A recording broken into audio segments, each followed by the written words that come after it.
Hello, আশা করি সবাই ভালো আছেন। আজকে কথা বলবো Malayala medical thriller cinema baby girl নিয়ে। এটা মূলত এমন কিছু মেয়েদের গল্প যারা বিভিন্ন সময় সমাজের কাছে, পরিবারের কাছে অসহায় হয়ে পড়ে। তারা ভাগ্যের নির্মম পরিহাসের মধ্যে পড়ে তাদের জীবন যে এরকম হতে পারতো সেরকম না হয়ে অন্যরকম হয়ে যায়। তারা সমাজের কাছে, এমনকি পরিবারের কাছে আনএক্সপেক্টেড, অপ্রত্যাশিত, এমনকি কোনো কোনো ক্ষেত্রে দেখা যায় যে তারা জন্মের সময়ই কি অপ্রত্যাশিত হয়ে যায় পরিবারের কাছে, এবং তাদের ভাগ্য তাদেরকে নর্মাল পথে না নিয়ে একটা ভিন্ন পথে নিয়ে যায়। এরকম কিছু মেয়েদের গল্প হচ্ছে বেবি গার্ল। তো আজকে কথা বলবো বেবি গার্ল সিনেমাটা কেমন হয়েছে, এই সিনেমাতে পরিচালক কি কি দেখাতে চেয়েছেন, এবং এই সিনেমার কয়েকটা ভালো মন্দ সাইড নিয়ে।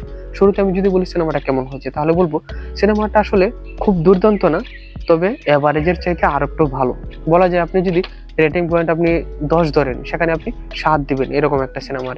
আর এই সিনেমার প্লটটা হচ্ছে এরকম, যেখানে দেখা যায় যে একটা মেডিকেলের মধ্যে জন্মের পরই 3 দিন বয়সী একটা বাচ্চাকে অন্য একজন হাসপাতাল থেকে চুরি করে নিয়ে যায়, এবং যাদের থেকে, অর্থাৎ যেই ফ্যামিলি থেকে, যে বাবা মা থেকে বাচ্চাটাকে চুরি করা হয়েছিল, তারা আসলে বাচ্চাটাকে চাচ্ছিল না। এমনকি যে বাচ্চাটাকে চুরি করা হচ্ছিল সেইখানে সেই বাচ্চার বাবা সহায়তা করেছে যাতে বাচ্চাটাকে তারা চুরি করে নিয়ে যায়, কেননা সে চাচ্ছে না।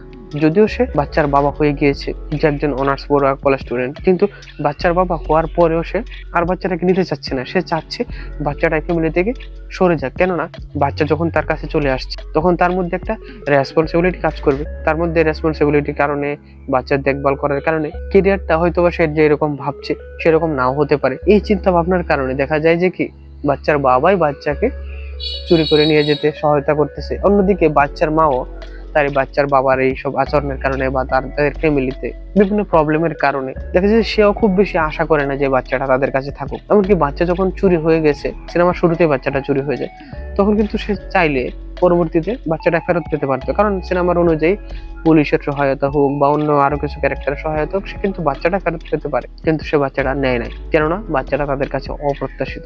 এবং তার পরবর্তীতে এই বাচ্চাটা আসলে কি হয়, বাচ্চাটা কোন দিকে যায়, বা বাচ্চাটা যারা নেয় তারা কি জন্য নেয়, তাহলে বাচ্চার গতিপথ কোন দিকে যাবে, জীবনের গতিপথ আসলে ভালো হতে পারে না মন্দ হতে পারে, এরকম একটা ইঙ্গিত করে সুন্দর প্লটে তৈরি করা হয়েছে সিনেমা, যেটার নাম হচ্ছে বেবি গার্ল। এখানে আরেকটা বিষয় হচ্ছে, এই বাচ্চা যেটা চুরি হয়ে যায়, যেটাকে আমরা সিনেমার ট্রেলার দেখার সময় অথবা সিনেমার পোস্টার দেখার সময় মনে করেছি যে বেবি গার্ল বলতে সেই 3 দিন বয়সী বাচ্চাটার কথাই বোঝানো হয়েছে, কিন্তু সিনেমাতে আমি দেখার পর যেটা বুঝলাম যে এই বাচ্চাটা আসলে সিনেমাতে ছেলে বাচ্চা না মেয়ে বাচ্চা এটাই স্পেসিফিক করে নাই, কারণ সিনেমা শেষে আরেকটা ফোন থেকে যখন কল আসে মহিলার কাছে, সে মহিলাকে জিজ্ঞাসা করতেছে যে বাচ্চাটা কি ছেলে না মেয়ে, এটা বলার আগে সিনেমাটা শেষ। মানে এই সিনেমাতে বাচ্চাটা ছেলে না মেয়ে এটা কোনো ফ্যাক্টর না। আর এখানে বেবি গার্ল বলতে শুধুমাত্র সে বাচ্চাকেই বোঝানো হয়েছে এরকম না, যারা এরকম বয়সে অনার্স পড়ে, এরকম যারা মেয়ে আছে, তারা কোনো কোনো ক্ষেত্রে বেবিদের মতন আচরণ করে, যে তারা তাদের কেরিয়ারটাকে প্রাধান্য দেয়, তারা যে আরো বাচ্চা দুনিয়াতে নিয়ে এসছে, এদের প্রতি রেসপন্সিবিলিটি আছে, এগুলো তারা কেয়ারই করতেছে না। সুতরাং এই সিনেমাতে শুধু সেই বাচ্চার কাহিনী না, সেই বাচ্চার সাথে সাথে বাচ্চার যারা পিতামাতা, জন্মসূত্রে পিতামাতা, তাদেরও কাহিনী, তাদের ফ্যামিলির কাহিনী, যে তারা সমাজের কাছে কিরকম, তারা তাদের ফ্যামিলির কাছে কিরকম অসহায়, এমনকি যে বাচ্চার জন্ম নিয়েছে সেও কি তার মা বাবার কাছে কত অসহায়। এরকম একটা দারুণ প্লট নিয়ে তৈরি করা হচ্ছে এই সিনেমাটা, যেটা পরিচালনা করেছেন অরুণ বার্মা।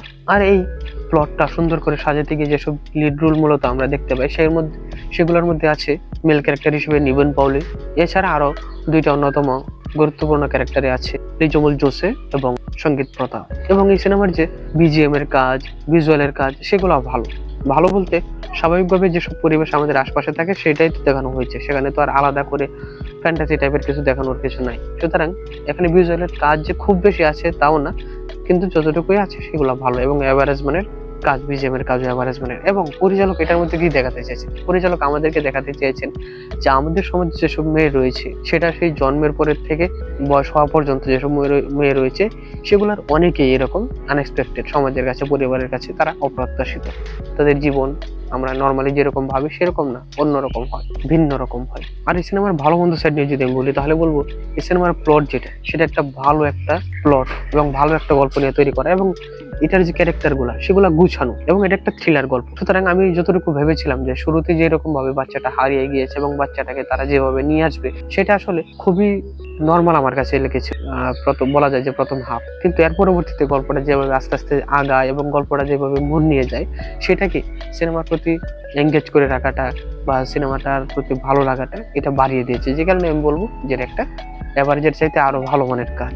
আর যদি নেগেটিভ সাইড বলি, তাহলে বলবো সিনেমার শুরুটা হঠাৎ করে খুব দ্রুতই ঘটনা গোলা ঘটে যাচ্ছিল, কিন্তু মাঝখানে আসে গল্পটা কি আবার একটু স্থবিরের মতন হয়ে যাচ্ছিল, এবং পরবর্তীতে আবার গল্পটা খুব দ্রুতই আগায়, এগুলা ভালো। আর একটা ব্যাপার হচ্ছে সিনেমাতে কিন্তু কোনো আইটেম সং বা ফ্যান্টাসি টাইপ কোনো কথাবার্তা নেই বা রোমান্টিক কিছু নেই, জাস্ট রিয়েলিটি নির্ভর থ্রিলার।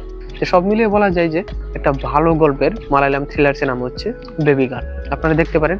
আর যারা ইতিমধ্যে সিনেমাটা দেখে ফেলেছেন তারা আমার এই অপিনিয়নের সাথে এগ্রি করেন কিনা বা ডিসএগ্রি করেন কিনা সেটা কমেন্টে জানাতে পারেন, এবং সিনেমা নিয়ে নতুন নতুন তথ্য পেতে, আপডেট পেতে এবং রিভিউ পেতে আমাদের সাথেই থাকুন।